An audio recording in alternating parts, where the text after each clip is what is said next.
Welcome back, guys. This is Mwenesi, performance coach and image consultant, and we are doing 100 questions to your image duo, and we are currently on question number 22, Connie. And question number 22 is, who needs to know me so I can reach my goals? Who needs to know me so I can reach my goals? I love that question because it really speaks to your network and the strength of your network. Not every, you know, there's a book by George Orwell. It's the famous Animal Farm, where it says not all animals in the farm are equal. Yes. You know, and unfortunately, not everybody in your network is equal. Yeah. There will be people who will be able to produce other people. In other words, people who will be able to give you access to a bigger group of people. I like to call these people influentials. So let's talk about someone like your pastor at church, or a chairman of a large organization, or your mentor. Yeah. Well, I think it depends, because does your mentor have access to a large group of people? Because if that person has access and influence over a large group of people, then that's someone who is worth knowing, because they can actually help propel your message or your agenda, whatever it is that you're trying to do. So you can choose one of two people. You can choose influential people, or you can choose essential people, because essential people are the ones who are necessary for your direct success, like your mentor. Your mentor would be essential to you. If it's someone who is helping you in your activities, like your personal assistant or your nanny or your someone who is directly assisting you and contributing to your success, that person is, in my opinion, considered as an essential. So when you look at your network, how many influential people do you have, and how many essential people do you have? And then there's everyone else. There's and in defining everybody else, you can decide: are these people my direct clients or customers? Are these people who are going to be able to take what I have and buy it or exchange value for it?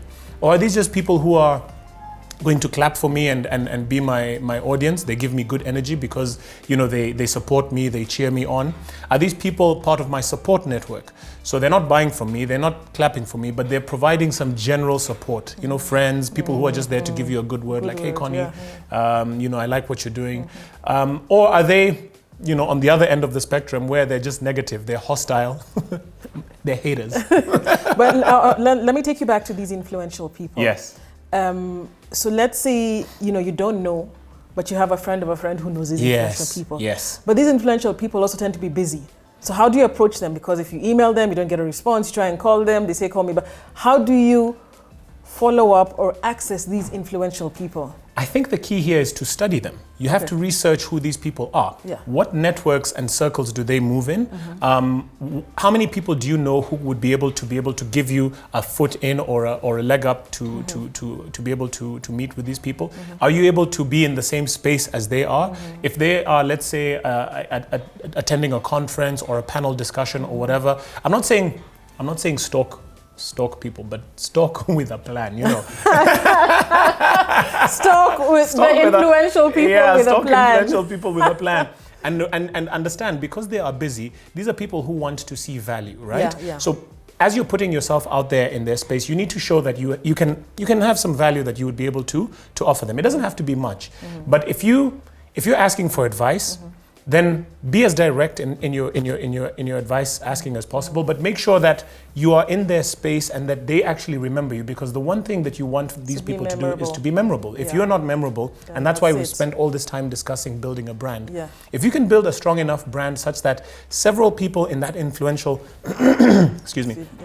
in that influential person's network can vouch for you. So if I'm an influential person and you have someone who you want to introduce to me. If you vouch for that person, and someone else that I know vouches for that person, and maybe a third person, maybe my driver, maybe my secretary or someone like that vouches for that person, then I will likely be in a position to say, okay, fine, let's.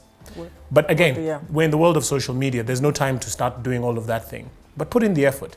If you're going to send, a direct message to these people, I'm sure the busier they are and the more influential they are, they get hundreds of messages and hundreds of direct messages. So make sure that you study who these people are and be in their circle and their network, such that when you do present your offer or your question, it is taken and received positively, and you have some value that you can give them. So I think to summarize this, it's two key people: influential and essential.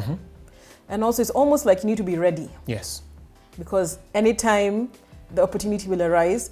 And if you do get to meet this influential person, yes. you need to be ready with your with your ask and your elevator pitch.